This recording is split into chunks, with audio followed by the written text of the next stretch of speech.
আসসালামু আলাইকুম ইরফান, নতুন একটা ভিডিও নিয়ে আসলাম। অনেকদিন যাবৎ ঘোড়া টিনের ডিব্বাটা পড়েছিল, ফেলে দিতে ইচ্ছা করছিল না। ভাবলাম এটা দিয়ে নতুন কিছু করা যাক। ভিডিওতে দেখতেই পাচ্ছেন ডিব্বাটার অবস্থা অনেক খারাপ, কারণ এটা ব্যবহার করা হয়নি, এটার উপর মরিচা পড়ে গিয়েছে। প্রথমে ডিব্বাটাকে পরিষ্কার করে নিব। পরিষ্কার করার জন্য আমরা সিরিজ কাগজে ব্যবহার করছি। সিরিজ কাগজ দিয়ে ঘষা মাজা শুরু করে দিলাম।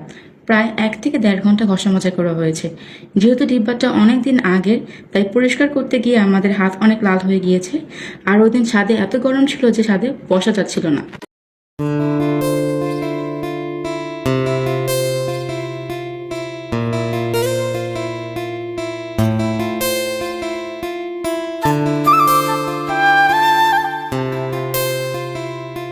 প্রায় অনেকক্ষণ ঘষা মাজা করার পর ডিব্বাটাকে আমরা পছন্দ মতো রং করা শুরু করলাম।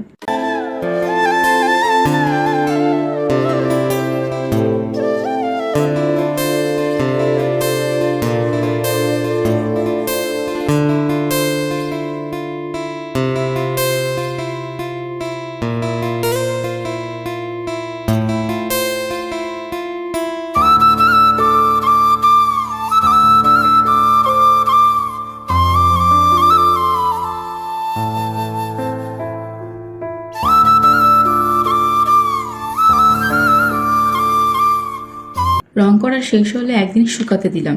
শুকানোর পর রংটা দেখতে ভালো না আসাতে আমরা আবার পুরো ডিব্বাটাকে কালো রং করি।